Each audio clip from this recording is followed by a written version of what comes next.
Magandang gabi, Pilipinas. Welcome sa tambayan ng tunay na opinyon ng taong bayan. Vox Populi. Dito, boses mo ang bida.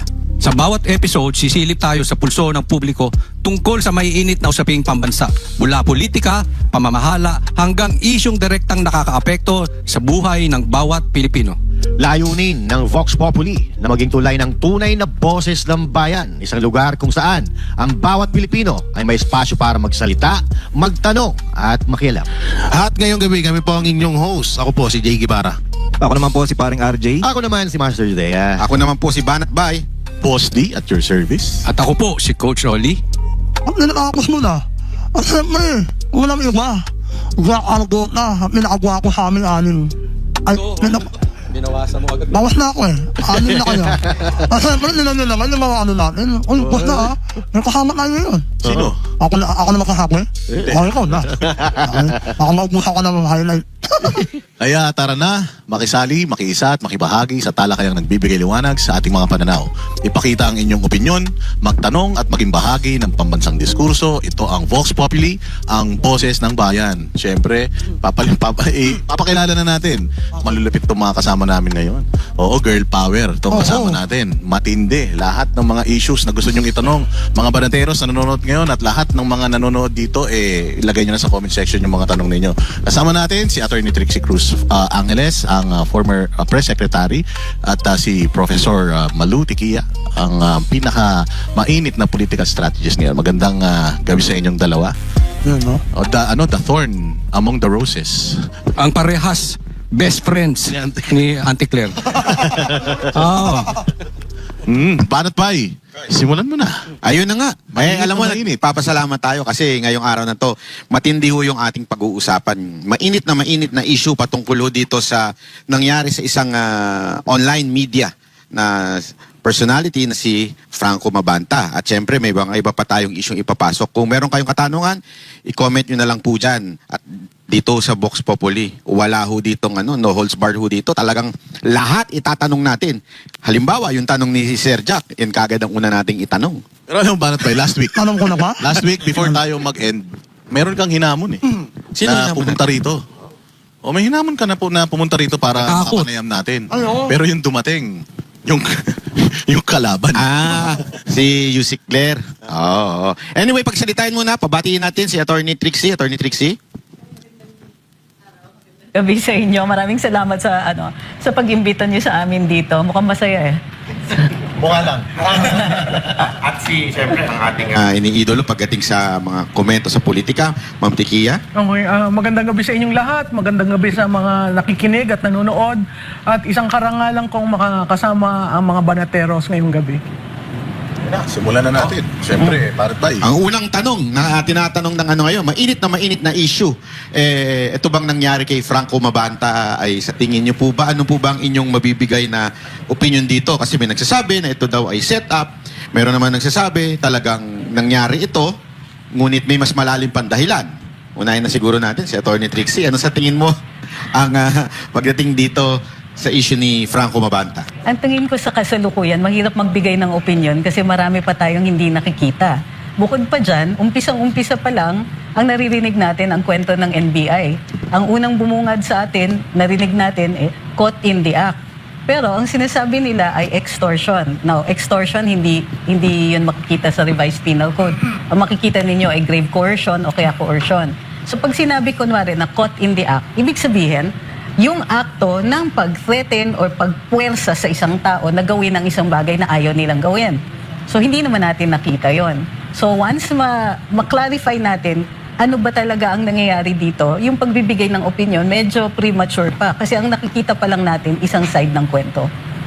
So, sa tingin mo, attorney, hindi tama yung warrantless arrest na nangyari dito?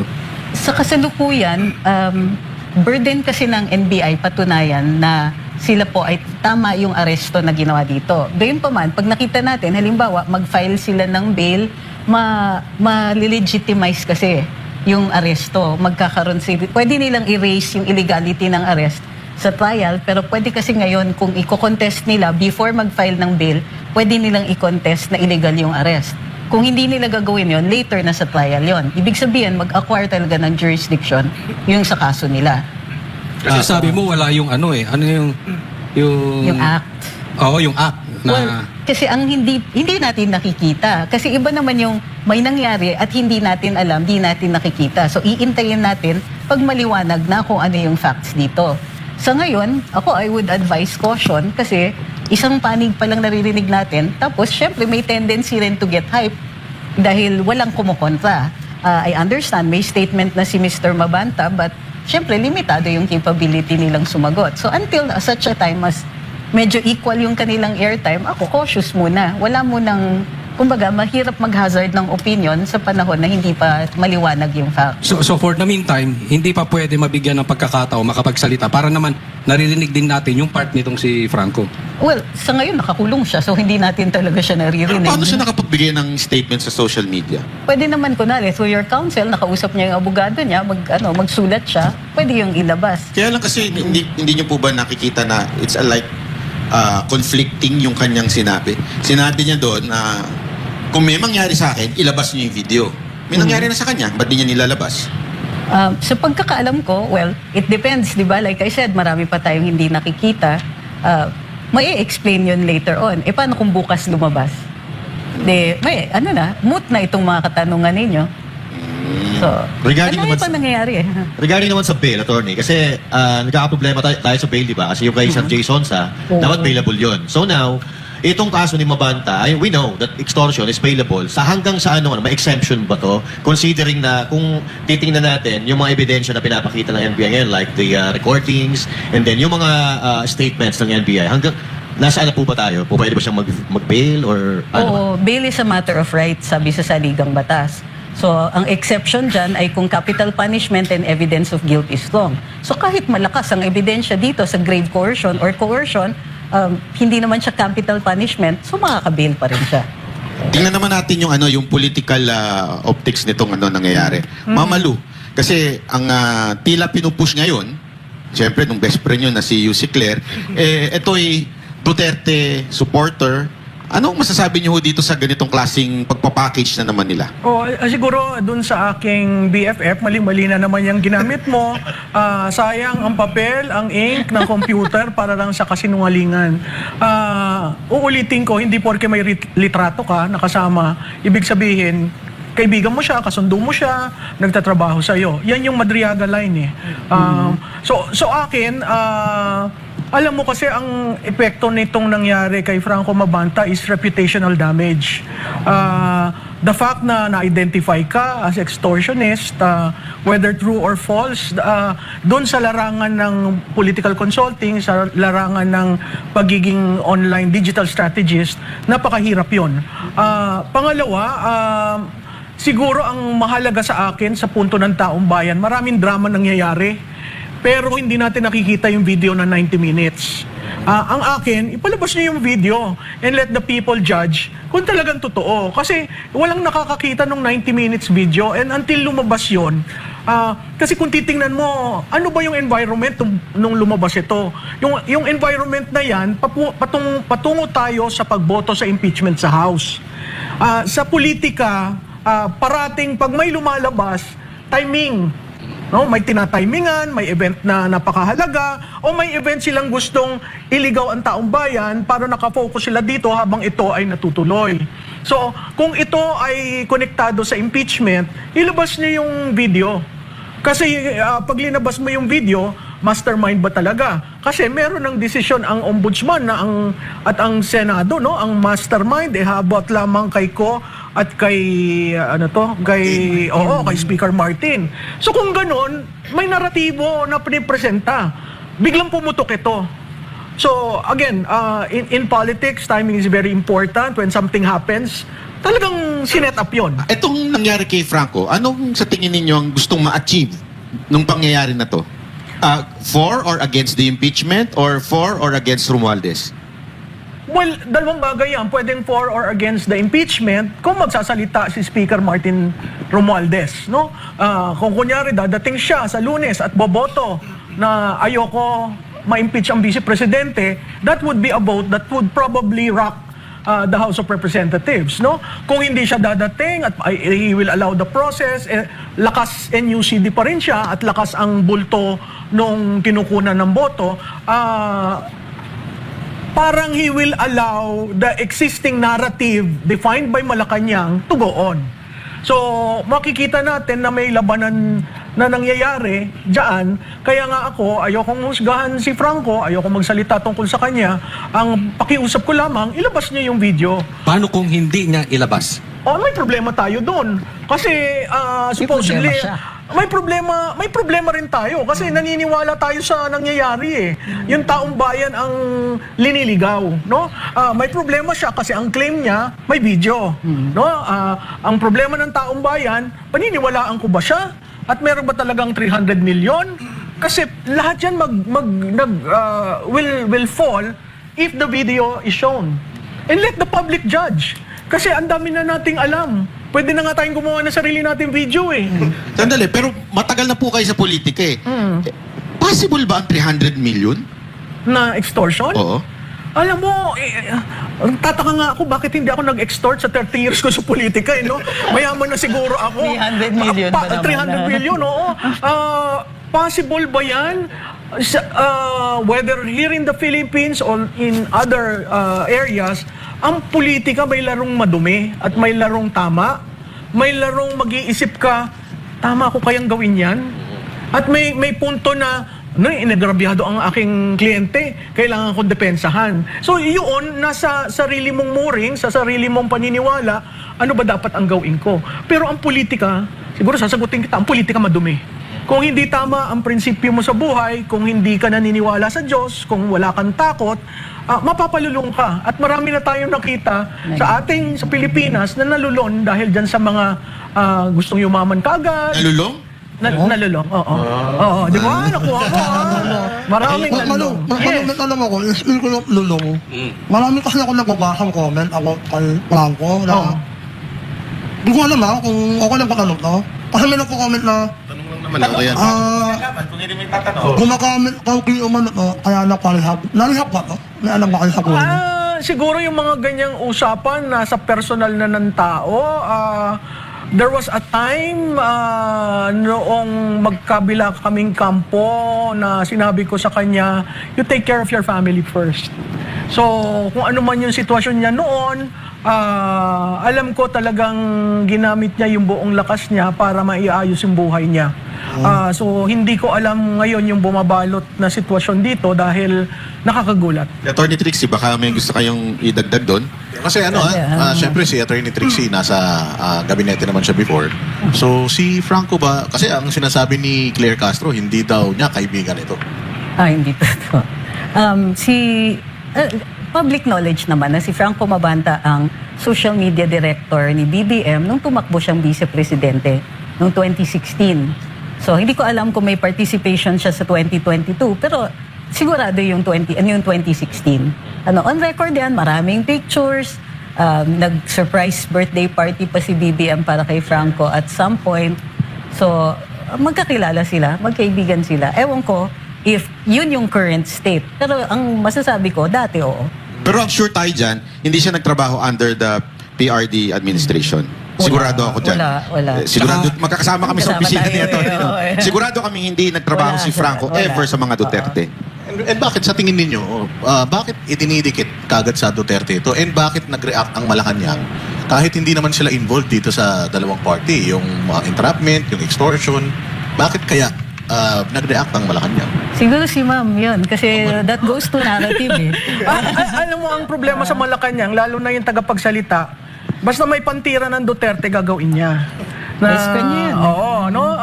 Kahit pilit, kahit isinisingit na, may props pa nga siya eh. So, the fact na may props siya, ayan, nakikita niyo, may props. Handa! So, ang naratibo mo, Attorney, alam na alam. Alam niyo kung kailan yung picture na yun? Naalala niyo? Nasa kaliwa? Oo, sa Christmas party Christmas party yan natin, ng mga vloggers. Ng vloggers, na pumasok lang siya doon.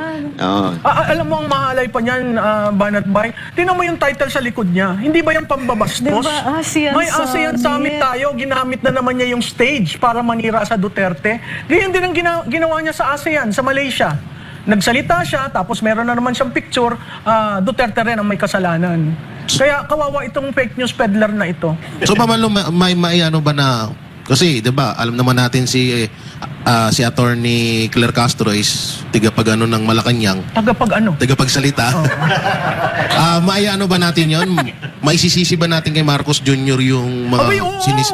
Lahat ginagawa ng niya? sinasabi niyan, may bindisyon ng Pangulo. Hindi ka Siya naman yung pwedeng principal tumayo nun. dyan sa stage na yan eh. So ibig sabihin kagustuhan din ng Pangulo yung ginagawa niya. Salita ng Pangulo o salita ng First Lady? Ay, pasalita ng Pangulo. Eto ba, Hindi naman Prof? accountable yung isa eh. Prof, ito ba ay, itong ginagawa ni Claire ba, sa tingin ba nila, nakakabuti ito dyan sa Hindi. sa popularity nila? Bakit nila ginagawa ito? Alam mo, alam naman nilang mali eh. Oh. On record ako na may study kaming ginawa na sa bawat bukas ng kanyang bibig, bumababa yung tiwala ng Pangulo. Yun. Pero ayaw nilang i-accept yung correlation study na yon kasi sinasabi nila may katungkulan daw. Hindi katungkulan ng press Palace officer. press officer, Na mamuliti ka sa podium. Ang tungkulan niya is to inform the public of the activities of the president, the projects, the programs, the policies, never to hit. Then you go out of the podium if you want to hit and be the propagandist of this administration. Out of the box ka.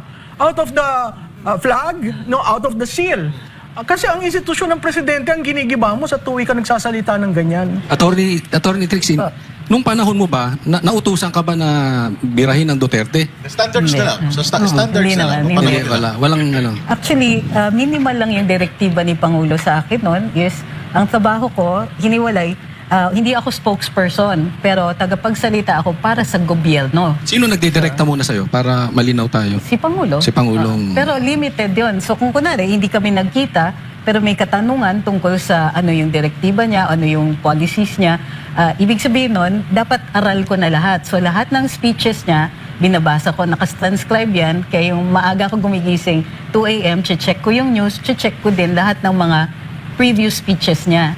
So pag alam ko na kung ano yung sinabi niya, madiderive mo na kung ano yung direktiba at ano yung mga developments na gustong isa publiko ng Pangulo.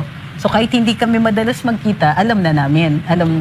Base dun sa mga nasabi na niya. Attorney, ito lang. Gusto namin malaman sa inyo. Kasi yung definition ni Claire Castro ng nahuli, iba eh. Kayo po ba? Ano pang definition niyo dun sa nahuli? Well, kasi ang pagkakaintindi ko na sinabi, arestado. So sa Pilipinas kasi may very specific na definition ng arrest. Merong dinakip mo to bring the person to the jurisdiction of the court. Yun yung purpose ng arrest. So, pero of course, dadaan ka pa. May mga proseso pa yan bago ka umabot sa hukuman. So, meron din mga instances na halimbawa, drunk and disorderly conduct, hinuhuli ka para hindi ka endangering yung mga tao na nakapaligid sa'yo. Tapos isusort out yun, titignan ng pulis, may krimen ba dito? Kailangan bang dalhin ito sa jurisdiction ng hukuman? O yung purpose is matigil lang yung disorderly conduct. So pwede rin ganun. So pwedeng malawak. Depende din kung ano yung purpose. Ano ba yung sinabi ng Pangulo? Abogado ba ang Pangulo? Legal ba yung definition ng sinabi niya? Ano ba yung translation? English ba? Did he use the word arrest o detain? Ang pagkaintindi ko, detain. Anong klaseng detention yon? So pwede rin yung yung dinetain siya kung mayroong problema sa kanyang mga dokumento, then isusort out yon. Yun yung second na definition na nakita natin.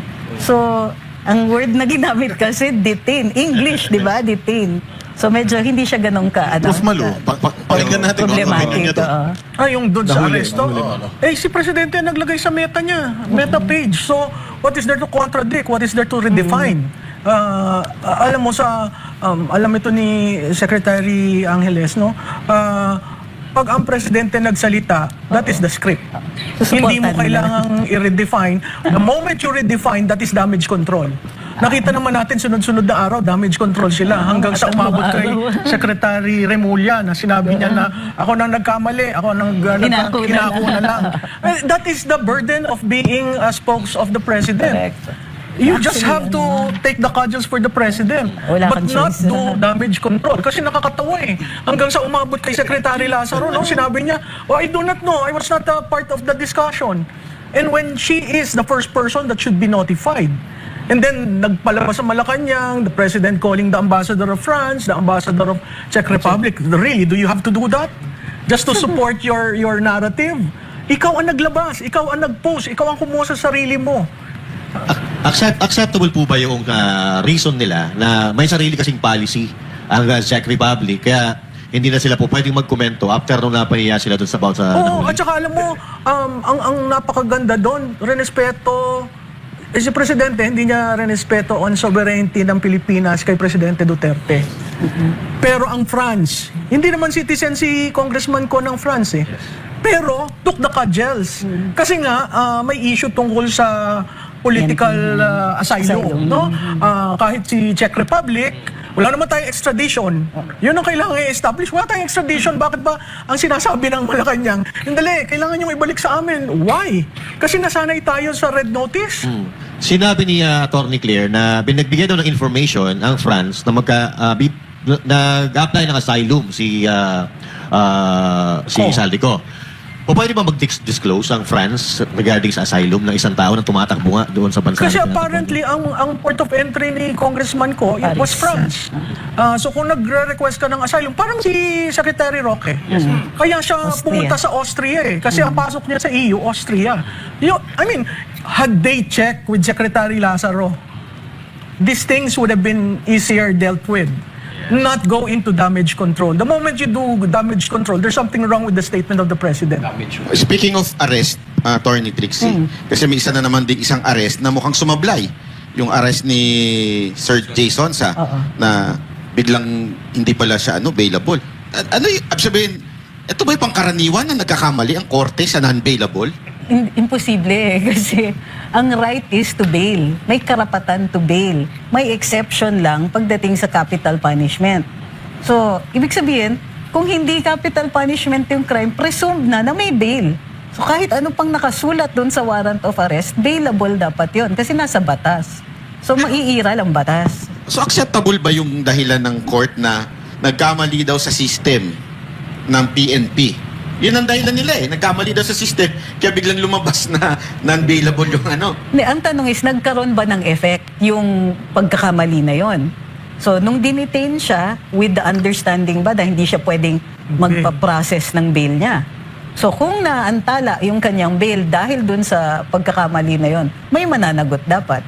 Meron kasi may court eh, during the weekends eh. Di ba meron ng bail court?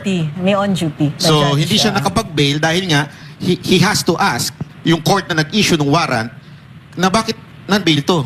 No bail tong in-issue nyo sa akin. So parang ang dating, gusto lang siyang patagalin doon at antayin niya magbukas yung court na nag-issue. Kasi may court naman na open na eh during the weekend, di ba? Papasok Holiday na yun dyan. eh. Papasok Yung na day one dyan. holiday. Yung bakit, before a holiday siya inaresto. Yun ang malicious. So makikita mo na ano dyan, na doon magkakadiskitahan. Not so much doon sa error, pero inaresto siya at a time na hindi niya maki-question. Oo, hindi niya maki-question yung bail niya over the weekend kahit may on duty na judge. Gabi pa May nangyari yun. administrative liabilities yun. Ma'am Malu, do you think ito ay parang merong pinapahiwatig sa mga Oo, bumabatikos? definitely. May pinapahiwatig doon sa mga nagsasalita, nag-iisip, na katulad ni Jay Sonsa. May pinapahiwatig na hindi ka basta-basta pwede maglabas ng dokumento kahit alam nating batikang journalist si Jay Sonsa. At pangatlo, yung arestuhin ka ng gabi na the following day is a holiday. Talagang Long talagang pinapakita yung intent nila na kung gaganyan ka, ito yung gagawin namin sa'yo. Ito, attorney. Alam ni Attorney Matibag, mali yung non-bailable doon. Ano bang dapat reaction? Sundin mo Abogado siya, kahit mali? O ipapatupad mo? O alam mo nang mali, gagawin mo pa rin? Anong Sinadya dapat nila. reaction? O, sinadya. Tingin ko dyan is, napagsamantalahan nila talaga yung error. So, imposibleng hindi nila alam na bailable yon. At maliwanag sa abogado na magka-typo yun. Kasi nga, hindi naman capital punishment yung pag-aaresto kay Sir J. Ano ba yan? Article 154, di ba? Violation ng Article 154, ang penalty niya 1 month and 1 day to 6 months. So talagang bailable, di siya capital punishment. So it is something that he should have known. Hindi dapat siya gumawa ng hakbang na makakaapekto sa karapatan ng tao na inaresto. So pwedeng magsampa ng kaso itong si Sir J laban dito kay Atty. Matibago doon sa Arresting. na arresting or yung sa judge na nag-issue nitong maling Kung totoong naantala siya ha, sa pag-file ng kanyang bail, then oo, meron siyang Both. may na ano na, may naapektuhan na yung kanyang karapatan. Tsaka ano masasabi niyo dun, ma'am, sa nag-sorry yung judge eh? Nag-sorry yung judge sa pagkakamali daw nila. Ano po masasabi niyo dun? Admission na nagkamali talaga Well, sila. ano yun, ma'am? May parusa ba siya sa nagawa niyan yun? May administrative yun, oo. So, pero titingnan natin, yung judge, well, ultimately yung judge ang may, ang may blame. Kasi kahit sabihin pa niya na yung clerk of court niya yung nagkamali, syempre siya yung pumipirma niyan eh. So kahit paano, meron siya talagang Ano bang pananagutan. grounds for Grounds for disbarment, yung mga ganitong error. Hindi ko alam kung magiging gano'n. May disciplinary action for judges. So pwedeng i-question dun sa court administrator ng Supreme Court. Ito, Ma'am Malu, natanong ko sa inyo kanina to off the cam. Yung, Off the cam pala, bakit i-on cam mo? para malaman din ng tao. Ito naman safe naman. Oo. Bakit Hindi safe dapat. ayos ba safe? Sige na nga. Bakit itong mga media, di ba, galit na galit sila sa mga yung pinipigilan yung press freedom. Ito si Jason, alam naman natin nagtrabaho ito doon sa mga malalaking network. Pero hindi man lang nilang sinuportahan at kitang-kita naman nilang mali. Ano sa tingin nyo? Ba't ganun yung mga ibang media? Alam mo, basta Duterte ka, galit ang mainstream media. Whether nag-explain ka ng tama o sinususugan mo yung isang pananaw na para sa mga Duterte o binabatikos mo yung anti-Duterte, klarado na yung hati sa atin sa bayan natin. May hati sa politika, may hati sa media, sa mainstream media. Kung titingnan nyo, yung frequency ng report kay Congressman Ridon mas mataas kaysa sa coverage ng oral arguments sa Supreme Court. So makikita mo yung bias. Meron ring pag binilang mo yung ilang Duterte sa isang column, doon, the more Duterte you say, the more anti yung pahayagan na yon. The more Duterte you say sa isang early news, the more anti yon. So makikita mo ang mainstream media, meron namang way to check on them. At talagang hindi pabor kay Duterte. Pero you think, dahil lang bias sila o because they are paid? Well, pareho na siguro yan. May isang aspeto na nabayaran, may isang aspeto na yung mga nag-aari ng media sa atin, talagang mga oligarko. At ang pangatlo, talagang ayaw nila sa Duterte. Kasi kung patas ang laban, hindi mo makikita yung kinukuyog ang ating Vice Presidente. Kaya ako sinasabing kinukuyog kasi may 32 million mandate ito. The highest in political campaign history, the highest for a Vice President. Pero sineset aside nila yung 32 million at sige ng banat. Bakit? Dahil sa 2028. Ayun. Kaya nga, Ito muna, follow up ko lang. Sundan na natin doon. Ito kasi medyo matinding tanong to. Nung panahon ng ni Sec Martin, Okay. sa PCO, tayo noon. Ayun na. Nawala yung yung pondo ng kartel sa Malacanang. Oo. Nung kayo naging secretary, nakita niyo po ba na bumalik ito? Wala nung time namin Kasi unang-una, di ba turnover nag-transition from Duterte to Marcos.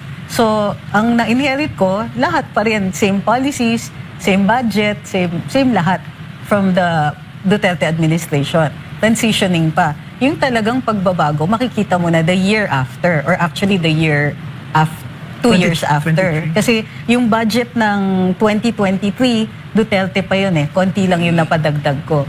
So dun mo lang makikita after that, 2024. Yun, that's a Marcos budget. Kaya tingnan mo, daming nangyari noong 2024. Doon na bumait, ano? Okay. Kaya nga ito naisip lang Ito ang sinasabi ng opinion ng taong bayan Kung ang rate, halimbawa lang, ito ay di umano totoo, yung kay Franco Mabanta ay 300 million. Paano pa kaya yung mainstream media? Diba? Loaded yung tanong mong yan, loaded yung observation mong yan. Pero sa pakiwari ko, these days, totoo yan. Nakakalungkot, pero yun ang labanan. Ang labanan pondo, in everything. Politika, media, basta may pondo ka, ahead ka, basta may pondo ka, taob ka. Ako nasasagot sa tanong mo. Kasi may alam tayo Ito nga ang SMA na inalok Totoo, nang malupit na malupit. Siyempre, ang pinuno ng SMNI, hindi ang babaluktot pagdating sa prinsipyo. Kaya ngayon, lahat na lang, suspend, freeze, kasi nga, hindi pumayag sa sobrang laking alok. Kaya duduktuhan ko yan. Balik natin kay Claire Castro. Sa PCO, ilang beses nagpalit-palit ng spokesperson. 5. Si Claire Castro lang ang tumagal. Ano ang ginagawa ni Claire Castro ngayon na sa tingin nyo hindi kayang gawin ng mga nakaraan? O sa akin, bumabanat siya. Sinasabi niya yung Duterte. Siya yung attack dog. Walang hiya, ganon. Bukapal buka. Siya yung attack Ayop, dog na parang na tumatayo sa, alam mo yan, no? Nandyan ang Malacanang Palace, nandyan ang flag ng PCO, nandyan ang flag ng Pilipinas. That should never happen. Kasi sa White House, kahit tinitira mo, may certain demeanor at respect pa yung spokes. Ito, by default, kaya siya tumagal. Kaya niyang tirahin. Yung hinahanap yung, si Duterte daw, bastos. Wala nang bastos dito, pero may isang bastos na kayang tumira. Siya yon. So ang sabi nila po, mga professional, this is how professional work. Sa tingin niyo po ba itong ginagawa nila is professionalism? No, definitely not. It is a shame to communication experts. It's a shame for strategic comms people because she is institutionalizing lies in a presidential podium. So, para sa inyo pong dalawa, although tinatanggi nila, no, na alam naman natin na pinupuruhan itong mga Duterte supporters or yung nag-criticize sa kanila, was there a time na naramdaman ninyo na naharas din kayo being a critic of this administration? Oo naman. Ilan bang kaso hinaharap ko? Nagsama pa tayo sa Congress. Correct. No? So, nag-FICOM. Ilang beses ako pabalik-balik sa NBI. So, nakakarinig ka pa ng, pinapasabi ni so-and-so official na pakasuhan ka daw, pa-didisbar ka daw, ano daw. Huwag na natin banggitin. Kasi hindi pa tapos yung kaso. Hindi naman to live. Chief Prof. Ako na bigyan ako ng letter of audit, personal at letter of audit sa kumpanya ko. So meron pala talaga. Meron pala talaga. Yung pagtawag sa akin sa doon sa committee, kinoconsider ko yung insulto sa karir ko dahil number 1 ako doon sa listahan. Tinawagan ako ng kaibigan ko sa isang major broadsheet on a weekend. Sinabi sa akin na, Malu, number 1 ka doon sa listahan ng 40, I think. Sabi ko, bakit ako naging number 1? Paano ako naging number 1? So naalala ko yung araw na yon, meron akong isang kaibigan, alam ito din Trixie, na tinawagan ako na wag na daw akong umattend. Sabi ko, ba't hindi ako attend? Attend ako doon. Ano akala nila, natatakot ako sa kanila? Sa tingin ko, alam nila ang record ko sa politika. Kaya hindi siguro ganong kadiin sa akin. May nagsabi sa aking dating umalis na National Security Head na mahirap mong isama si Malu dyan kasi trabaho niya yan. Hindi naman ako na may personal, nagpupunto lang naman ako. So sa akin, kahit yung mga kaibigan kong politiko, yung naging kliyente kong politiko, tatawag at sasabihin, Malu, baka naman pwede kang, sabi ko, wala naman akong tinitira sa inyo. Sinasabi ko lang yung katotohanan. So dati, marami nagsasabi na DDS daw kayo. Although alam natin, ayan hindi na naman naman po yung kayo, tanong na yan. Ako, hindi kayo sumuporta kay Pangulong Duterte. So now, marami pa rin nagsasabi, nakikita natin sa social media na DDS siya, tinatanggi lang. Pero ano pagkakaiba ng DDS sa pag-criticize ng isang malutikiya sa administrasyon ni Marcos?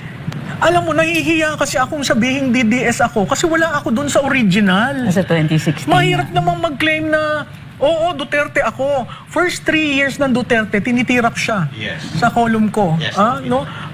Nung nakita ko ang frontline services nag-improve, nakita ko yung work ethic niya, nakita ko yung kagustuhan niyang mag-explain sa public kahit na madaling araw. Sabi ko, this guy coming from Mindanao, too late to campaign but made it. May suporta ng taong bayan.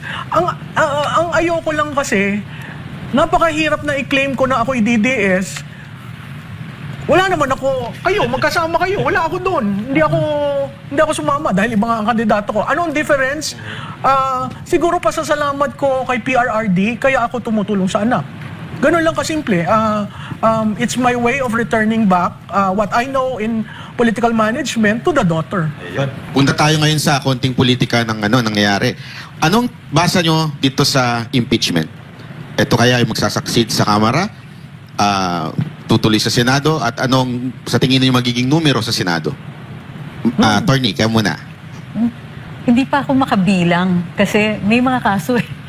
May mga pending cases ang ilang mga boboto sa Senado. So, that's a factor. Di ba, naalala nyo nung pinag-uusapan yung Senate presidency.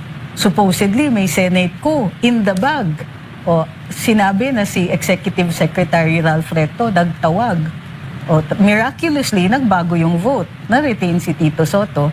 So, ang tingin ko, magiging factor din yung mga pending cases and investigations doon sa whether it's flood control or other corruption or other kinds of cases. So do you think Factor siya, that's the reason why partial report pa lang ang nilalabas kuno ni Lacson dahil possible na gamitin yon against these 3 more na binanggit. Actually 4 pa pala. Cheese, si Estrada, si Villanueva. So yes, tingin ko that's a possibility. Mamalu. Sa akin, unang-una may mali doon sa paglabas ng partial report. Ngayon lamang sa history ng Senado, at ako'y nagtrabaho dyan sa institusyon na yan, na naglabas ng report na walang majority. Usually, kailangan may majority bago lumabas. ilabas. No? Pangalawa, so yan yung umiikot sa Senado. Pangalawa, ang kailangan na boto to convict is 16, 15 ang majority, 9 ang minority. Pero dun sa 15 na majority, sa majority merong 6, 2 end of term, 4 na re-electionist. So magbabago yung 15. Yung 9, hindi ko nakikitang magbago unless yung sinasabi nga ni Trixie na mga kinasuhan ay kakasuhan. Pero hindi ibig sabihin kinasuhan, hindi makakaboto. Kaya yung appeal ko kay Senator Bato, magpakita kayo, sir. Kahit hulihin kayo, importante ho yung boto ng impeachment. Pero pumunta tayo sa House. May 106 na ba? Makikita natin noong Lunes, walang 106. Linagay yung committee report sa articles of impeachment ng Wednesday, 9:30 p.m. So talagang pinamamadali. Pag tinignan nyo yung website ng House, nandun, pati annexes, pati lahat. Pati ho yung AMLAC report, no? Ang sabi ko nga sa staff ko, pag-aralan nyo kung yan yung totoong pahina na linagay doon. Having said that, ang 106 ay base sa quorum. Since Monday, Tuesday, Wednesday, walang quorum call. Suspended ang session. Pag sinuspend, ibig sabihin hindi ka magro-roll call sa the following day. So, strategically, dapat may tumayo sa Lunes to ask for a quorum call. Ang mangyayari nun, kailangan i-establish na may 160 na quorum kasi yung 106 ay base sa quorum. Ang claim kasi ngayon may 200 na, may 215. It will even go beyond the first impeachment, no? But these things are very fluid considering yung Monday, there are several things that will happen. There might be a big rally in the House of Representatives. There might be sickness among the members. At ang balita ko ay sila may sakit at hindi dadating. Meron rin yung ang gusto, pwede bang pumirma na lang kami?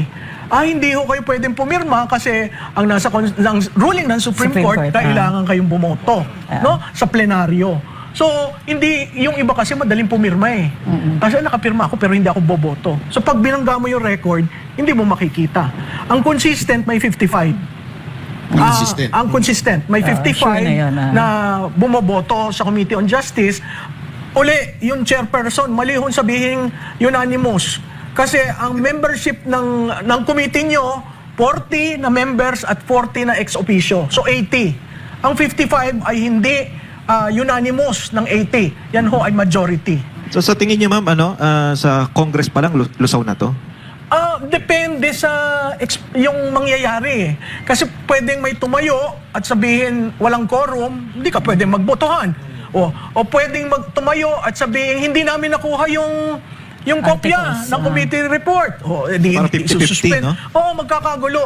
Ang alam nyo, ang hindi na monitor ng majority, at balita ko yung kinaasar ng majority leader ay yung privilege speech ni Congressman Reviste. Oo.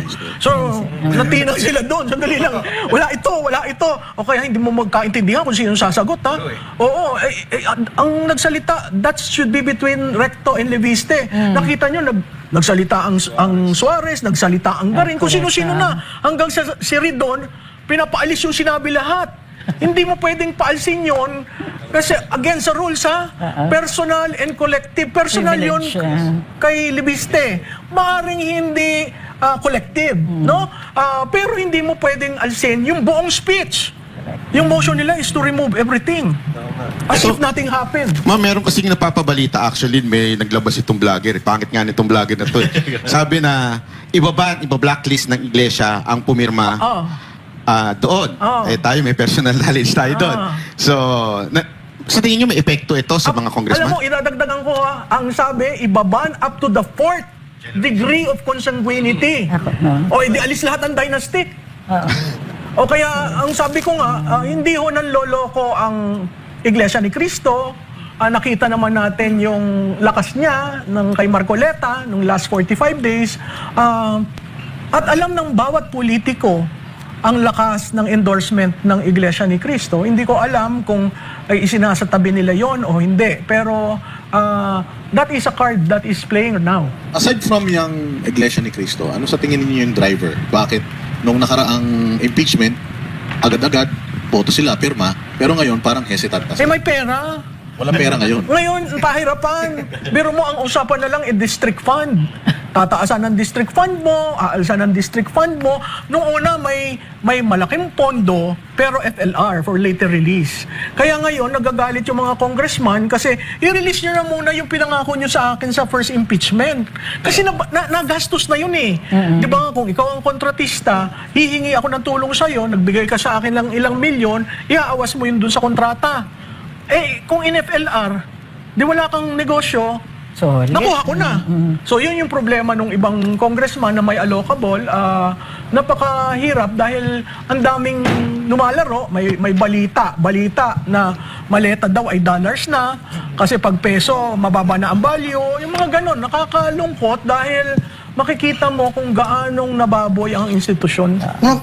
Tama nga pala yung sinabi ni Ma'am Sara na wala nang pera ang Pilipinas. Oo nga. Hindi, yan Kasi wala naman. namang bayad sa mga congressman. Nakiprank ko na. Hindi. Yung pagkasabi niya kasi ng walang pera, dalawang bagay. Isa tungkol doon sa utang na gustong utangin at hindi mo maintindihan kung saan naman gagamitin. At yung directive ng DBM na lahat ng mga savings nyo from previous years, pagsamasamahin na natin. So wala talagang pera. Pagsamasamahin. Ang difference lamang niya, nung panahon ni Duterte, hindi siya naglagay ng supplemental budget, pero nag-earmark. Nag-earmark siya na natatandaan niya yung Bayanihan 1 and 2. May nakakabit doon na pondo para sa gagastusin. Ito apparently, dahil Duterte formula yon, ayaw nilang gawin yon, kaya nag-issue si DBM na lahat na may tirang pondo, bilangin niyo yan at kukunin. At attorney at saka Savings, prof, savings. merong exciting na tanong at saka inaabangan ng tao. Ano sa tingin niyo magiging boto ni dating Speaker Romualdez sa impeachment? Kasi alam natin nagbanta siya, di ba? Na sama-sama tayo sa impyerno. So, ano sa tingin niyo? Alam mo yan, that's the most awaited on Monday. If he shows up, allies will think, oh my God, ba't nandito to?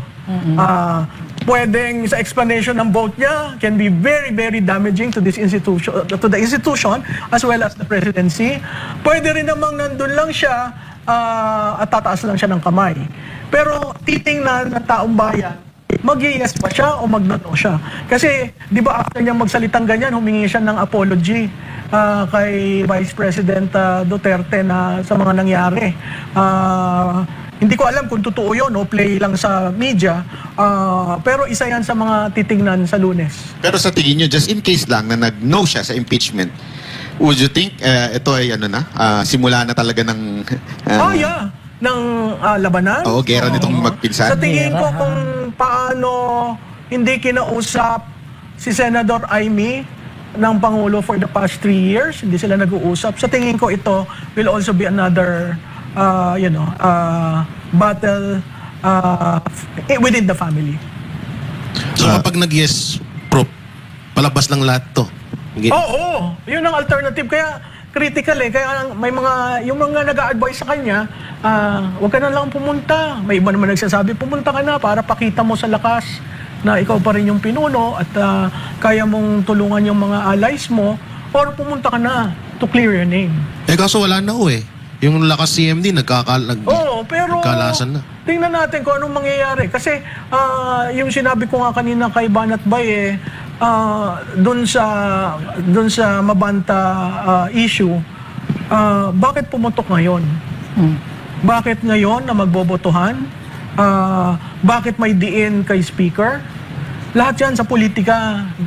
Pinaplano, may talagang desisyon na gagawin, may naratibo na gustong ma-achieve. So, yun yung politika. Kaya nga sinasabi ko, ang politika may never clean.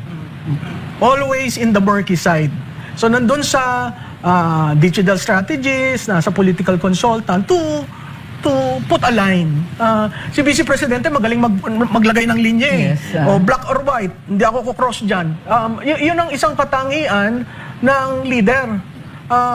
Kasi kung lahat shades of gray, lalabas doon, what are we in power for? We can do anything because we're in power. Kayo, attorney, anong basa ninyo? Mag-yes o mag-no si wild guess? Wild guess. Si Hindi ko Romuald. alam kasi halimbawa, hindi kasi credible yung problema si Congressman Adjong, sabi niya 95% daw ng lakas pro-impeachment. Kaso, hindi credible yung source. Kung si GMA yung nagsabi, maniniwala ako. So, pero kung naging totoo yun, then obviously, ang boto niya will be for impeachment. Kaso, nangyari nga itong kay Franco siya yung na-highlight doon. At kung totoo yung ibang mga rumors na siya yung tunay na target doon, they must may reason na abangan yung kanyang boto. What do you think of this kasi naiisip ko na yung nangyari yung kay Franco na kesyo ini-extort. So therefore, since pinahuli, meron talaga Meron Kahit talagang hindi, na video, may sense. may video. Meron dahilan para i-extort ka. Pero syempre, in public eyes, ang tingin ng tao doon, si Romualdez talaga may kasalanan. Kahit na nahuli nahuli si Franco, meron talagang kinalaman si Romualdez dito sa lahat ng flood control. Wala nga siyang panalo doon Mahuli o hindi, guilty o hindi si Franco, may video. Ang pinakapanalo lang niya kung di lumabas yung video na yun. And NBI kung director lumabas. is the one na naglabas, which is alam natin na nasa administrasyon na kay Bongbong Marcos. So posible bang ito isang padlaglag na naman kay Romualdez, yung issue ni Franco? Ako, I think it's possible. Pero hindi kasi maganda yung execution nila. Kasi tingnan mo, unang-unang buga nila, sabi nila, caught in the act. Hindi naman yun ang act ng extortion Yung delivery ng pera is not the act of extortion. The act of extortion is the threat. So paano yung naging caught in the act? Kasi nung unang lumabas yung balita, ang nakita natin, may picture, andyan si Franco, may pera. So maniniwala ka, oo nga, mukhang caught in the act. Tinrete niya, nagbuga ng pera. And all this time, in the eyes of the public, andyan si Franco, andyan si Martin. Kasi si Martin nga daw ang point ng video. So ngayon, habang tumatagal, nagbabago, nag-water down yung kwento, ang nakikita ko dito is may forces at work here na pinapalabas, na nagbabago, nag-shift kung sino yung guilty, nag-shift yung narrative, nagiging less plausible habang tumatagal at lumalaki yung butas doon sa criminal case. Kaya lang alam naman natin, kung kontrolado nila media, kontrolado naman nila yung tao, kasi 'di ba, alam naman natin hindi naman lahat they would see the details. Basta sa kanila kung yung headline, tapos kontrolado mo media, magmumukha ng totoo yung pangyayari kay Franco. Oo. So, sa tingin ko, na-achieve nila yung In the first, si Romualdez. yung first 24 hours, kanila lang yung kwento. Pero, para sa akin, factor din yung oras Habang tumatagal yan, pero kung ang purpose nila is just for the next few tapos kukontrolin nga nila yung post-communications, lalabas yung trolls, uulit-ulitin lang nila, extortionist yan and all that. Alam naman natin kung paano nag-e-establish ng narrative sa social media. may panalo talaga. Pero sila since, doon. since ito po ay sa tingin niyo talagang banat kay Romualdez, kung kayo po, kay ma'am, parehong sumagot, mag-a-advise kay Romualdez ng kung ano iboboto mo, what would you advise him? Hindi ako mag-a-advise, conflict of interest. Automatic. Ako, ang advice ko sa kanya, bumoto ka na huwag i-impeach si Sara Duterte. Kasi nakita mo naman yung mga evidence na present. At alam niya, nung impeachment 1 pa lang, kung ano ang kagaguhan ang ginawa nila to get that done. So, if you want to unburden, which he perfectly did when he did that public announcement, he can very well redefine himself by showing up on Monday and voting. And Para may future pa siya. Kanina, pagka bumoto siya, may ibig sabihin. Pagka nag-no siya, may ibig din sabihin. Paano kapag siya abstain? Ano ang dating din sa inyo? Mahirap It's po ang parang- abstain kasi bilang rin yan against. Ang importante dyan, may no na malaki-laki para hindi maka 106. Pag nag-abstain ka, bilang rin yan. It's not a yes. Hindi kasama sa 106. So Ma'am Malu, ibig bang sabihin nun kahit paano pag nag-no siya, mariredeem niya yung kanyang Well, yeah, name? because itong kanyang public pronouncement was neither here nor there eh. At ang last line niya, kung ako ay masisira, not the exact word. Yeah, if I will go down, it will not just be me. I will not be alone. Oo. So, that is a threat. In politics, that is a signal to those listening na ingat kayo sa akin. So, sir, kung nakikinig ka, alam ko minsan hindi mo naman gusto ang SMNI. Hindi ka rin naman nila gusto. Yan, Pero nakabantay. pumunta kayo sa Lunes. Pakita nyo leadership nyo. Galing naman kayo dun sa institusyon na yon. Ayusin nyo yung first impeachment na maling-mali. Alam nyo kung paano nagsimula ang pagsira kay Vice Presidente Duterte. At yan ay nagmula sa House of Representatives ng 2023. So, kung gusto nyong maayos ito, at pagod na ang taong bayan, kasi hindi namin maintindihan, sino ba talaga sa inyong mastermind? No? Do it within the institution. Do it with your colleagues. Let's have that, bloodbath in the House. It's about time. Kasi kung hindi niyo yan sasagutin, abay magkakaroon na tayo ng SONA. Sasabihin na naman ho nyo, may flood control, umuulan na ho yun. Paano kami? Kami yung kinakalimutan nyo, yung taong bayan. So, ako, I appeal to your love of country. I know that is a hard word for you. That's also a hard word for me to say. But I appeal to your decency. I know that is hard for me to say. But please show up and tell the public where you are in this issue. Tapos Boss Martin, kung nakanila kaya Teka, nito. boss. Mensahe ka rin. Mensahe ka. Guest yarn. Kalahi namin yan. Wala yan eh. Di ba, Boss Martin, alam ko yung takam na mga wala eh. Boss Martin, kung nakanito, pag-usapan natin. Ulitin mo. Pumunta. Nakanito, sa SMNI, Anong walay? SMNI. Kung may challenge na naman kayo, last week ang challenge nyo si Yusek, ngayon naman si Di Speaker. sumagot kami. Para matapos na. Martin, pumunta ka na, para sumama ka na sa amin. Pero tama si Ma'am Malu dun kasi wala, nilaglag na rin naman siya eh. Kung totoo. Sa tingin niyo po ba totoo yung Nag-aaway sila. hold Talaga. departure order at saka yung freeze ng account? Sa tingin niyo totoo yun? Kasi marami pa rin nagdududa na baka naman palabas lang yan. Oo, kasi ulam ni steak pa din yung ulam daw eh. Kasi kung freeze na yan, dapat tuyo na yan. Alam mo, nagsimula tayo, may binitawan akong salita, yung reputational damage. May reputational damage na kay Speaker. Sinabi mo yung headline. Basta na headline ka, may reputation damage ka. How do you react? Within 24 hours, you need to react. He allowed himself to be defined by what he did. So, I think it's on him to undo that in the very institution, in the very chamber where he allowed the demolition of the Vice President. Ako, makinig ka dyan. Pero ito Di ang tanong ko. advice So, ibig, yan, ha? yung naratibo na... Kasi ito, naguguluhan yung taong bayan patungkol kay Franco eh. Yan ang laging tanong. So yung naratibo, ang tumutulak nito si Bongbong. Ang nasa likod nito. Ang arkitekto nitong drama na to. Hindi ko alam kung si Bongbong, but definitely within the administration, because you just cannot do this and have the NBI there immediately and have the full view of mainstream media, and it's like very near the day when the impeachment vote will be made. So pag tiningnan mo sinong kumukumpas, mas malaking kapangyarihan ang kumukumpas. Oo. Parang yung sinabi nila na ang mastermind lang daw yung dalawang kongreso. Yung dalawang congressman.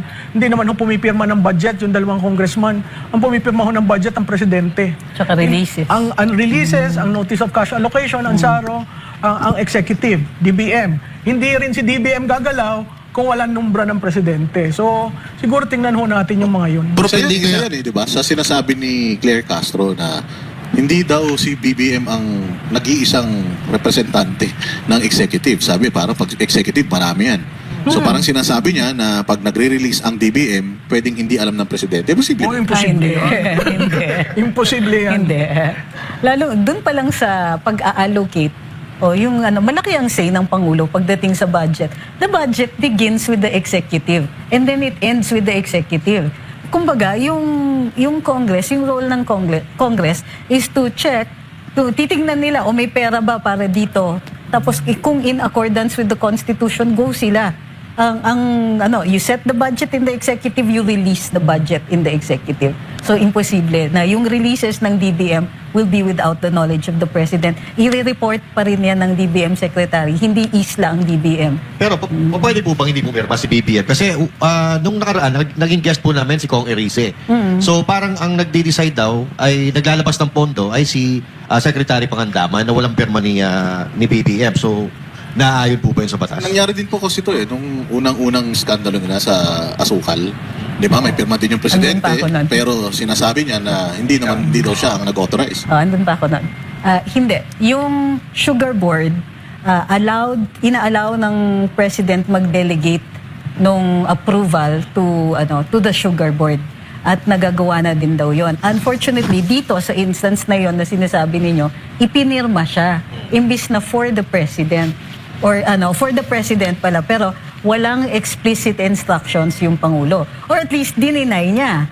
Much later, 3 months later, nagbago siya ng isip. Tapos sabi niya, okay na yan, after investigation. So hindi tayo sure kung anong nangyari doon. But the President will know. So dito, in the case of DBM, the President will know kasi magre-report ka pa rin. So may regular reporting yan. Kung inalaw ni Pangulo, hindi niya pwedeng i-claim na nag-release ang DBM ng wala akong alam. Yung wala akong alam is not a defense pagdating sa ganun. Kasi doon pa lang nire-review din niya kung ano yung mga projects ang priorities. Pwede nga siyang magtanggal Pwede niyang i-override yung decision ng Secretary.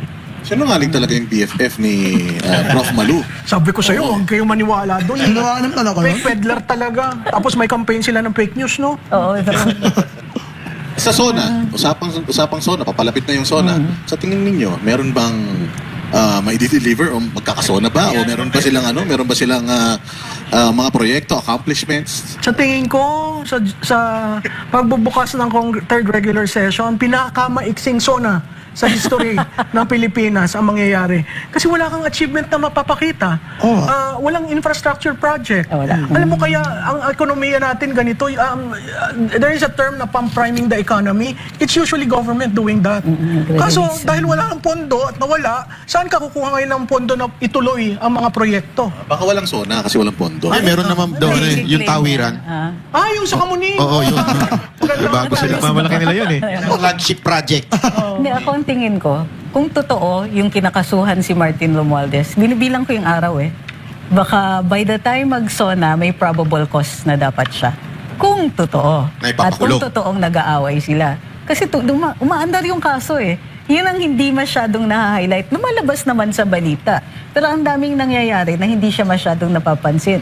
Pero nagre-report, nagpo-press con si OMB Boying. Ang katawa-tawa lang dyan sa kasong yan, pag binasa nyo yung 61 pages, yung Brave 18, ganawang evidence. Ginawa silang witness.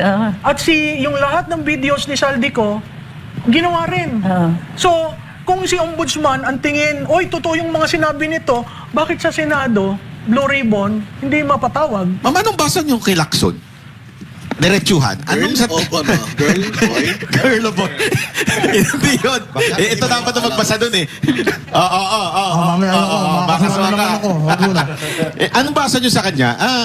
Kasi hindi naman siya nabanggit na nakatanggap ng ng maleta. Wala naman sinabi sa kanya yung Hindi rin siya nabanggit ni Zaldico. Pero bakit talagang binabaon niya ito ng todo? Sa tingin ko, may instruction sa kanya. Hindi necessarily ang presidente, baka isang higanting negosyante. Ang dati saludo tayo kay Senator Lacson dahil sa pagiging masinop at maayos sa mga inquiries in aid of legislation. Ang naging problema ko dyan, maganda yung unang privilege speech niya tungkol sa flood control projects, no? In fact, yung isang sinabi niyang probinsya ko, yung Oriental Mindoro. Tapos nagulat na lang ako, nakalimutan niya yun. Kasi sinabi niya, I will go where the evidence leads me. Ilang beses na nag-lead kung kani-kanino, hindi niya tinatawag. Yun ang hindi ko maintindihan at hindi ko rin maintindihan bakit ini-insist niya na yung partial report ay ilabas.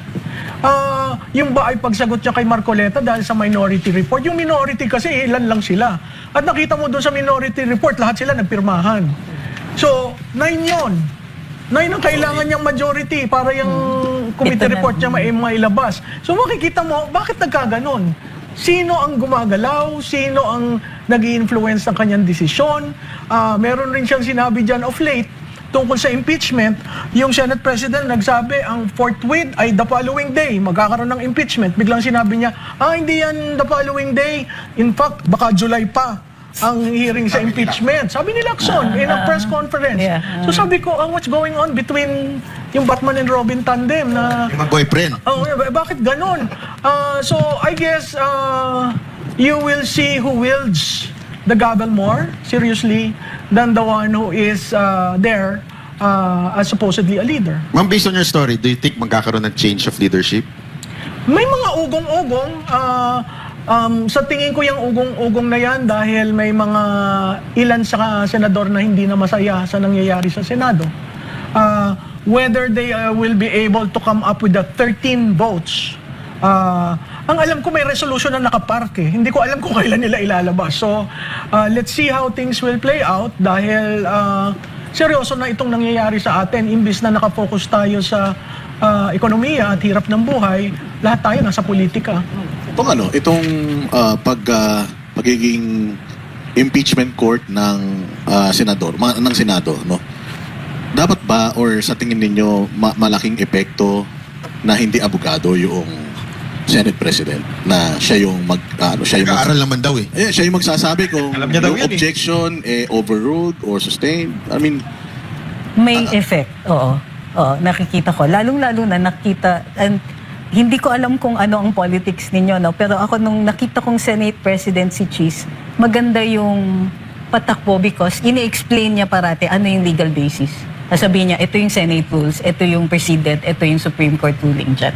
So, at saka, mabilis at his fingertips yung pagkakaalam niya sa batas. So, kapag nagdi-decide ka, halimbawa, nagdi-decide ka, may objections o may mga questions during the trial, wala kang time magsabi na recess, kakausapin ko muna yung lawyer. So, it will have an effect. Allowed naman ang laptop, di ba? Pwede mag-chat GPT siguro siya. Hindi siguro. Hindi na niya kaya yun, sir. Nag-hallucinate kasi minsan lalong-lalo na pagdating sa cases.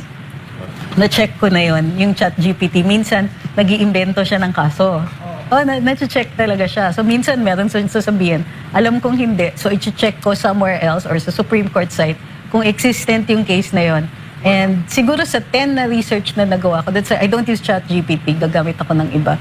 Pero sa 10 na legal treatise na pinagawa ko, may mga 4 na sagot na imbento yung kaso. So you cannot rely on AI pagdating sa kaso. Besides, kahit makita mo yung decision ng Korte Suprema, you still need to digest that. Ano ba ang context ng desisyon ng Korte Suprema? Bakit ganito yung desisyon? Attorney, yung impeachment court ba, same lang yan ng, yung rules, same lang din ng ordinary court? Hindi.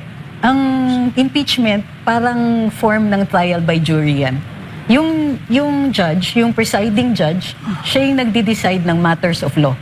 ang jury mo nagde-decide ng matters of fact. So yung decision ng jury is whether or not i-impeach yung impeachable official. So pagka kunwari may objections, it's the job of the presiding judge na mag-determine kung ano yung kasagutan na yon. Although in our case, sinasubject din usually to a vote. Pagka on certain instances, sasabihin ng presiding officer, what is the pleasure of the body? This is what the law says. So, madali. Halimbawa, naalala nyo nun si Enrile, yung corona impeachment. Mabilis. Kasi alam niya, sasabihin niya. Tapos pagka may nag-i-explain pa or in the middle, kunwari, objectionable yung katanungan, mas bibigay pa niya yung legal basis kung bakit i-overrule yung objection na yun. So, do you think na maybe in the future mapalitan na yung batas na ang dapat Senate President ay lawyer? Actually, pwede yan sa internal rules nila eh.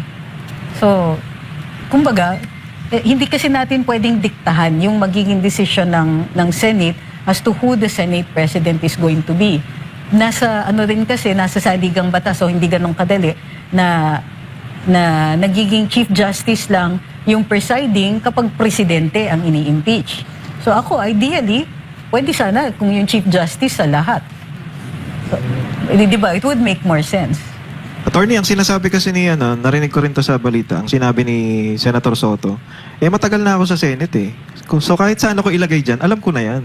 Anong masasabi niyo dun sa sinabi niya na yun? So sana pala hindi na ako nag-law school. Pwede Enough ba naman yung crash course? Kasi nagka-crash course daw eh. Enough ba yun para matutunan mo yung or maging eksperto ka sa batas? Eksperto, of course not. Aaralin mo pa rin talaga. Kasi wala namang substitute dun sa 4 na taon. Pero there are things that you can learn naman talaga. Halimbawa, paano magbasa ng kaso, pwede namang ituro yan. Ang worry ko lang is yung, yung counterpart nun, aside from the book learning, is yung experience. So meron ding ganon. So nakikita nga natin dun sa mga presiding officers before, Enrile, Chis Escudero, nakikita mo na almost seamless yung paggumagawa sila ng desisyon.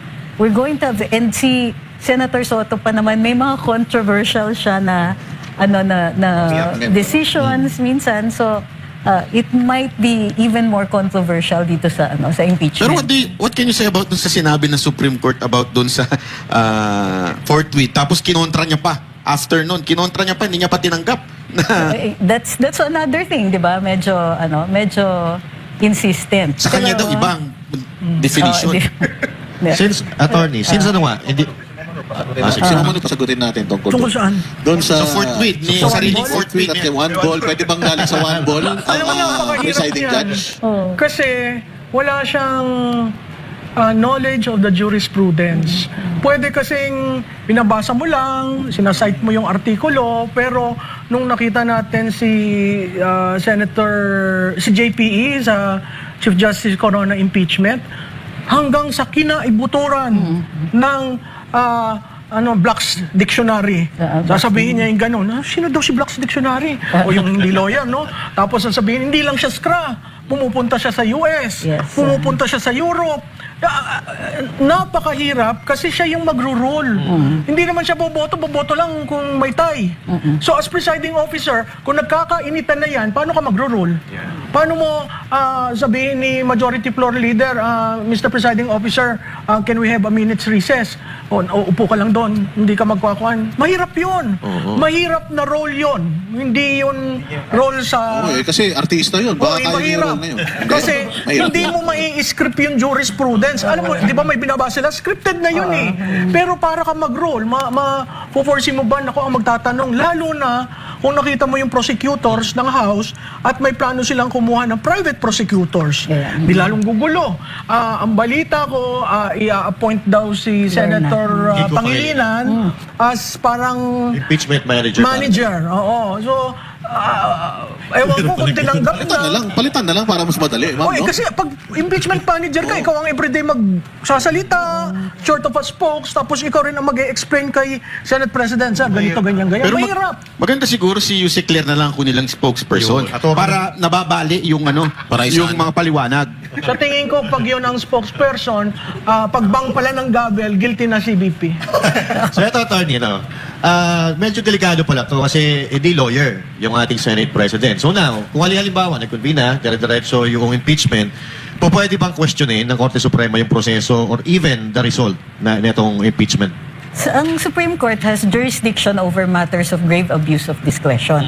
So, pwede kang mag-akyat. Halimbawa, hindi kayo nagkasundo o yung mga senators hindi agree dun sa ruling ng presiding officer, maaaring dalhin yun doon. Kung Senate ang magdadala sa Supreme Court, hindi masyadong issue.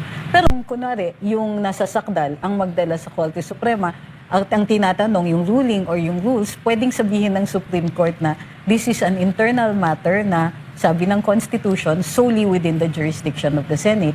So, merong mga ganon na instances. Grabe, delikado sobra, no? Yung gagawin nila. Kasi kung lahat sila na ang mag-i-interpret, sila ng final arbiter sa lahat, di ba? So, dindaig pa nila ang Supreme Court, tapos ang magdidesisyon si Soto? So, Grabe. sa ano lang, ang siya yung decision, let's Pagka say, dun sa... nagbaga na. Non-decisive. Ibig sabihin, it will not dispose of the case. Hindi yan yung final verdict. Pero siya yung magdi-decide dun sa mga objections. Oh, sa process mismo nung... Pati yung whether or not i-admit ang ebidensya. Pero alam natin, di ba, attorney, na this is political in nature. So, dapat matanggap natin na depende ito sa allocables. Sa allocables. Ganyan naman Okay, talaga, kahit sinong iupo mo dyan, as Kasi culturally, walang kulong to eh. No? Perpetual disqualification lang. yung forthwith nga lang, at saka yung inaresto, medyo pinagtatalunan ng ang meaning, di ba? So, again, bottom line, I don't know if you will agree with me, depende sa allocables to. Hindi, tsaka mahirap yan sa kanya, lalo na sa social media, ha? Kasi kung nagkamali siya ng ruling, kung nagkamali siya sa interjection, kung nagkamali siya sa suspension, cruel ang social media. Kasi nakita nila, bakit ito ang presiding officer? Lalo tayong nagkagulo, imbis na lumiwanag. No? So, di ko alam kung paano niya lulusutan yan kahit nag-aral ka at kahit gawin mo 24/7 ang pag-aaral, yung jurisprudence, hindi mo yan nakakabisado. Oh, kaya Romualdez, makinig ka sa payo ni Ma'am Malu. Parang nila tayo mapahamak ng tuluyan. Mantakin mo, dinala doon. Kung nagsabi... At saka alam mo, Banat Bay, ang daming pending cases sa Supreme Court. Kaya nga sabi ko, sana magmadali magdesisyon doon sa TRO kasi nakita naman natin ang violation na ginawa ng House sa rules nila. So, kung maglalabas ang Supreme Court ng TRO based doon sa cases pending, magkakaroon na naman tayo ng impasse. Kasi mali yung ginawa. Biro mo kung binilisan mo, nag-trial ka agad, may mga pending pa. Pending si COA, hindi pa naman sila nag-a-appeal. Si AMLAC, mali-mali ang mga transaksyon at ang total. BPI na nagsabi na may glitch. Si SALN, sinama nung vice mayor hanggang mayor. Ay 20 years, dapat 3 taon lang. Hindi ba maling-mali sa simula? So, kung nakita yan ng Suprema, ng Korte Suprema at nagdesisyon, at least hindi nasimulan yung trial. Hintayin natin magdesisyonan ito kasi ako sinasang-ayunan ko si Senator Ping Lacson. Hintayin natin para yung inumpisahan na trial, hindi ba mawala, tapos balik na naman, mawala. Ay, kailangan ng stability ng institutions natin, kaya tayo nagkakagulo eh. Kaya lang ang mga Duterte haters, ang sinasabi, di ba, akala ko ba gustong sagutin? At dapat panagutin si BP Sara. Iba naman yung gusto ni BP Sara, talaga namang gustong managot. Sasagutin niya. Pero sa tamang proseso, kung nakita mo sa House of Representatives, ganito ang ginawa mo. Kung ikaw ini-impeach kasama nung vice mayor ka, hindi ba mali yun? Doon pa lang, 20 years. So 20 years ng SALN, ba't kailangan mo 20 years ng SALN? Vice President siya ng 3 taon lamang. Ba't kailangan mo ang AMLAC ng 20 years? Siyempre, natural, tataas ang sweldo ng vice-presidente, ng vice-mayor, papuntang vice-presidente, doon pa lang. Common sense yun. Kung ikaw ay sumisweldo ng 20,000, abay, pag vice-president ka, siguro naman sumisweldo ka ng 150, 200, whatever. So talagang may increase. So doon pa lang, doon sa basic framework na yun na 20 years, may mali ka na. Wala pa yung yung utang ni Luistro, di umano.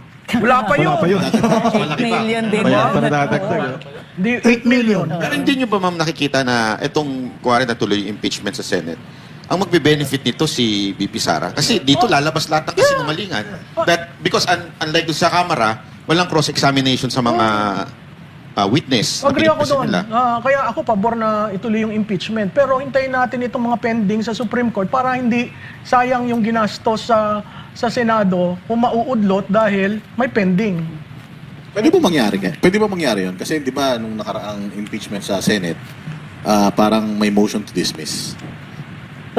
So ngayon sa kanilang debate, pwede bang may mag-motion Isa yan sa senaryo. pwede bang may mag-motion na, Na walang hearing. antayin natin yung Yeah. decision muna Yeah. ng Pwede Supreme yan. Court? Pwede rin. Pwede nga sa pagbobotohan nila. Kaya lang forfeit nga eh. Kung siya, isa lang siya. Siyempre, Definition niya forfeit eh. divide the house. Kinabukasan. Diba? Tapos Diyan magkakaroon sila magmamatter. magbobotohan. Diyan magmamatter yung decision ng Supreme Court.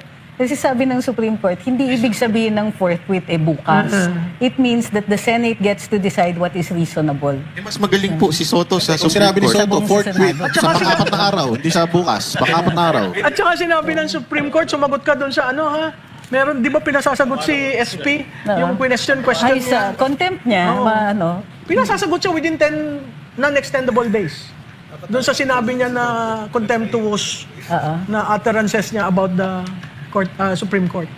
Let's talk about that. Paano ka na-contempt siya? Ano mangyayari? ang contempt. Kasi di ba parang ano yun? Kung contemptuous yung behavior mo, para kang, criminal yun eh. So, pwede kang i-detain, pwede kang i-fine. Kung continuing yung contempt mo, pwede kang i-detain habang contemptuous ka. Pero mo imaginein mo may ganyang ruling, tapos ikaw ang Senate tapos ikaw President, ikaw sa so, impeachment. waiting. Di ba katawa-tawa? Sa pa Hindi yun. ka naniniwala sa Supreme Court. Comedian din nga eh. Yun ang purpose nun. Kailan po nagsimula yung 10 days na binigay? From receipt. Pag natanggap niya, 10 days. Running na siya ngayon eh. 10 working days. Yeah. Hindi, Baka 10 siya- days. Baka yung forfeit sa kanya, kinabukasan makulong na siya. Sa kanya, hindi applicable Alam yung mo, fourth sa week. tingin ko, pag iyon nag-ruling ang Supreme Court, baka magkaroon ng change of leadership. Kasi sasabihin ng mga colleagues, sandali lang, hindi na nga kami masaya dito, kami ang inaapi. Tapos yung institution pa. Na sinabihan ng Suprema, ng Korte Suprema na sandali lang, mali yung utterances mo. Mas maganda siguro, ma'am, kung magkusa na lang siya para hindi nakakahiya, no? Kusa eh. Kusa. Kusa. Hindi ba Alam mo, kusa yun? yung pagkukusa, sa tingin ko, depende kung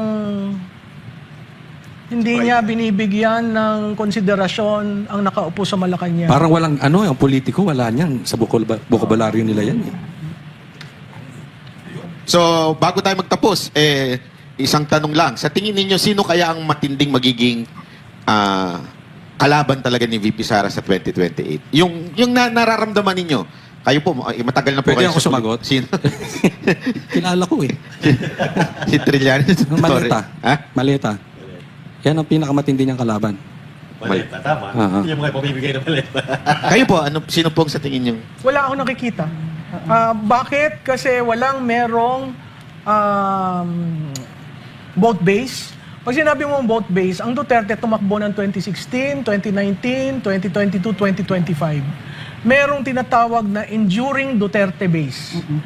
Equivalent yun sa 30 to 35%. So kung ang botante ay 70 million, yung 30% is 21 million. Low. Kung 35, siguro mga 40 million up. 30 million up, no? Wala akong nakikitang may ganung base.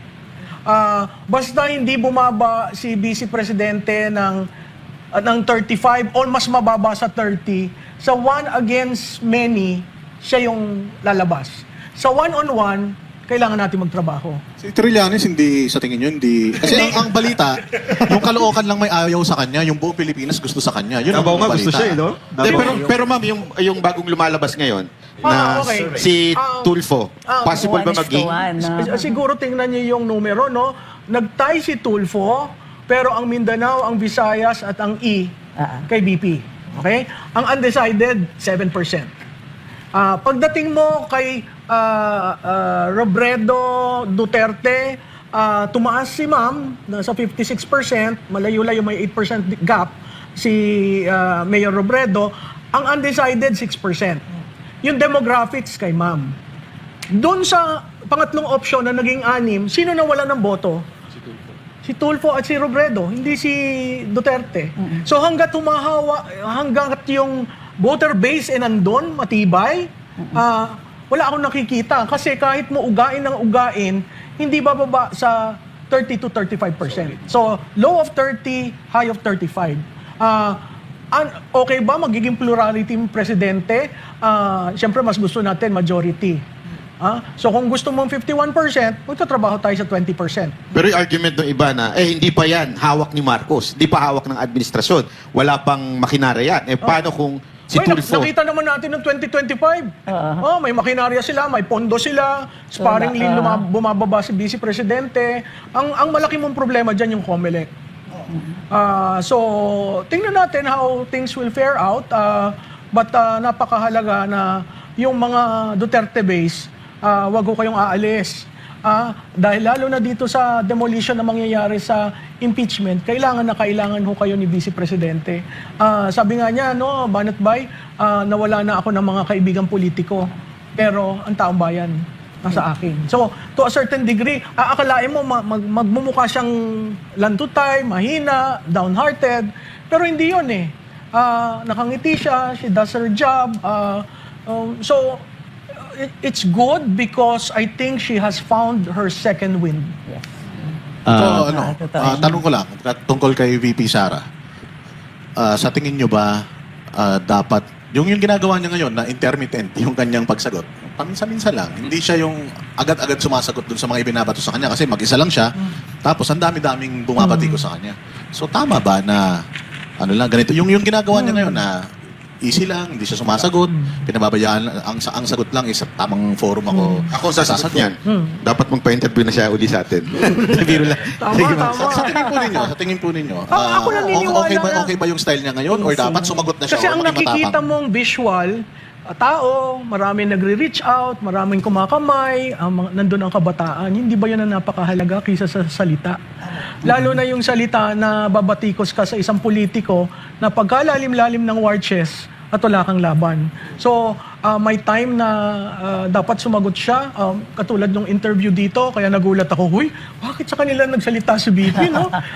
At saka pangalawa, yung kung salita ka kasi ng salita, nawawala yung hold mo sa audience kasi sanay na sila na batikos ng batikos, no?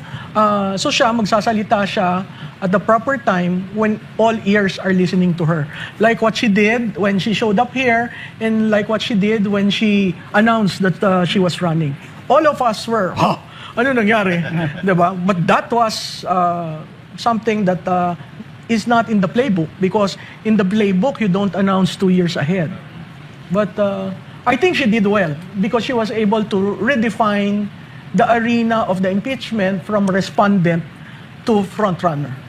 And the surveys that came out, kung sino man yung nag-i-interpret na yan at sino nag-commission, that proved her correct. Bakit She nga is pala frontrunner. nagpa-komisyon to si Subiri? Anong purpose niya ron? Tungkol daw sa, para daw makita ng colleagues niya kung paano sila boboto sa impeachment. Maling-mali yun, Senator Subiri. Kasi isang snapshot lang yun. February 22 to March. Para mo masabing may trend, kailangan mo na 3 survey runs. Posible po ba ito, Prof, bilang analyst, no? Kasi noong end of February hanggang March, di ba? And then April, may lumabas na survey na napakalayo ng labang ni BP kay Tulfo. So, pwede ba yun na bigla na lang in a week? Biglang magbabago ang pwede ano yun ng kasi tao? alam mo, ang survey is a snapshot of a point in time.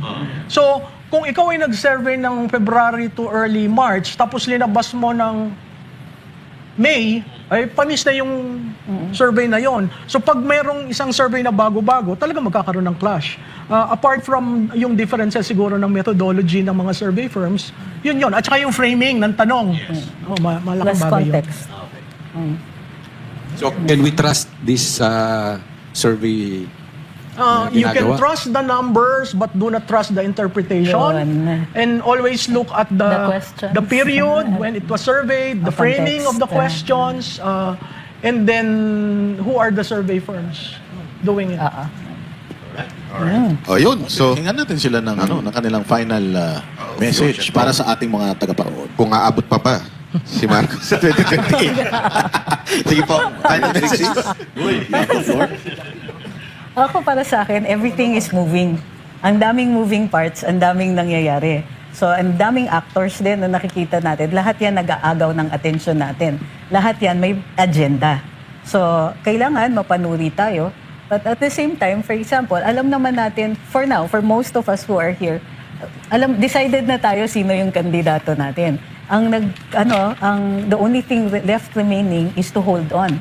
So, tandaan din na minsan ang hirap mag-distinguish between an actual case and a media operation and a comms operation.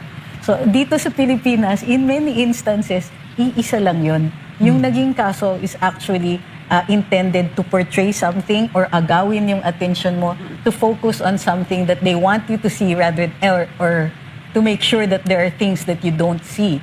So, ito yung trabaho ng mga katulad ninyo at nagpapasalamat ako because nagkakaroon ng parang roadmap, nagkakaroon ng liwanag or at least nakikita natin yung mga dangers, yung pitfalls at saka kung saan inaagaw yung attention natin.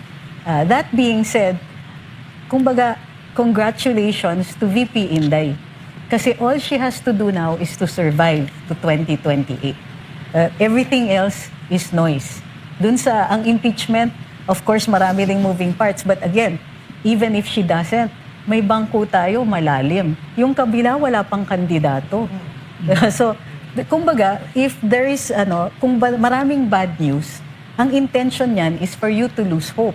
Ang intention niyan is for you to think that you have lost when actually, if you look hard at the situation, super ahead si VP Inday. All we have to do is get to 2028. So that's the good news. The bad news is, of course, yung journey to 2028, hindi madali. But we also have to survive until then. So sa akin, maraming salamat sa paanyaya ng Banateros. Ako'y natuwa nitong huling mga ilang minuto o isang oras. Dito ho sa show na ito, makikita nyo yung sinseridad sa mga tanong, maanghang man o malupit, sila po yun. Kaya napakahalaga po nitong show na ito at patuloy nyo pong tangkilikin sila dahil hindi naman ho sila talaga mga journalist pero marunong magtanong. Maraming salamat rin sa SMNI na patuloy nyong itinataguyod ang makatotohanang naratibo para sa bayan. Doon ho sa mga nanonood, katulad ng sinabi ni Attorney Trixie, hawak lang po tayo. Mahirap, pero sama-sama tayo. Masakit dahil minsan nasasaktan natin ang kapwa Pilipino natin. Pero isa lang po ang mahalaga, mahalin natin ang Pilipinas. Maraming salamat po. Yun, pwede ka na mag-presiding judge sa Senate. Tumalino tayo ngayong episode na to. Malupit, ha? Hindi. Attorney. Pero itong sigurado tayo, hindi tayo journalist daw, pero marunong tayo magtanong. At hindi nag-e-extort. Ang director po namin, director namin si Sir Jack. So yung mga sinasabi namin dito, sa kanya galing. Nakakaawa na. Kaya may kaso ako eh. Napakagaling mo pala, Jack, no? Tahimik na ako. Anyway, maraming salamat sa inyo, mga kababayan. Mayroon pa ba kayong gustong sabihin, mga Banateros? Magpapasalamat lang sa mga magagaling nating guests ngayong gabi. Thank you po, Ma'am Prof. O sino bang iimbitahan nyo? Si Claire, imbitahan pa rin natin kasi nag-flake si Claire. Wala tayong matututunan dun. Ang bobo lang eh. Ikukumpara nga natin eh. Ha? Ikukumpara nga natin, syempre. At least dito ang dami natin napulot pag-vlog natin, di ba? May content tayo. Pag doon tayo, puro kasinungalingan yun eh. Tama. Kawawa naman tayo. At saka huwag kayong malilito. Iba po si Franco Mabanta, tsaka si Franco Miranda. Beranda. Oo. Miranda. Miranda. Bakit kasi, ako nung una nalito ako. Baranda. So, yun dito sa SMNI. Baranda. Yung rank magkaiba yun, Yun ang si Franco, ha? Mas gwapo yung dito, mas maputi. Hindi, pero tayo nananawagan kay Romualdez kung gusto mo maging bayani kahit papaano. Hindi, mag-guest na siya dito. Magsalita ka dito after mo mag-no sa 11. Di ba? Pag no niya doon, punta siya dito. Interview natin, di ba? Bakit ka nag-no? May dala ka mong maleta. Total may lakad tayo sa 11 eh. 300 million? Medyo ano yun? Ilan tayo? Maraming salamat, mga kababayan. Salamat, Kayo? mga kababayan. Salamat, Prof. Malu and Thank you, Attorney thank you. Angeles. At dito nagtatapos ang episode ngayong araw ng Vox Populi, ang programang daluyan ng tunay na boses ng bayan. Abangan ang susunod na episode sa susunod na Sabado, alas 6 hanggang alas 8 ng gabi, dito lang sa SMNI. Vox Populi, ang boses ng bayan.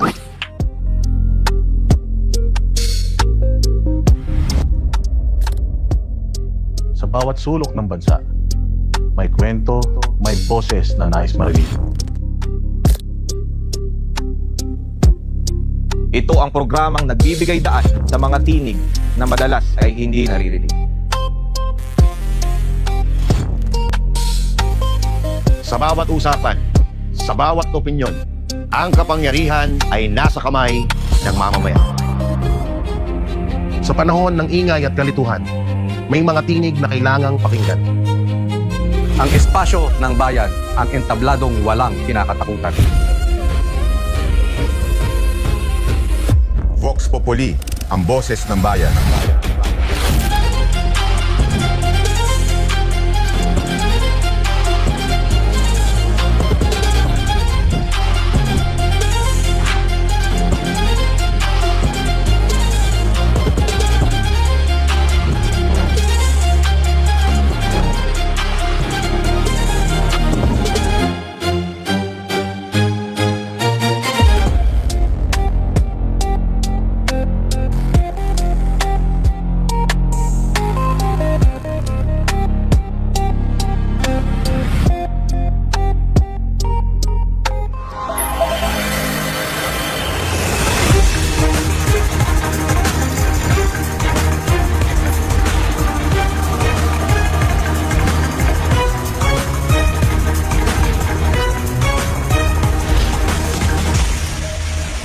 This is SMNI News Channel. Truth that matters.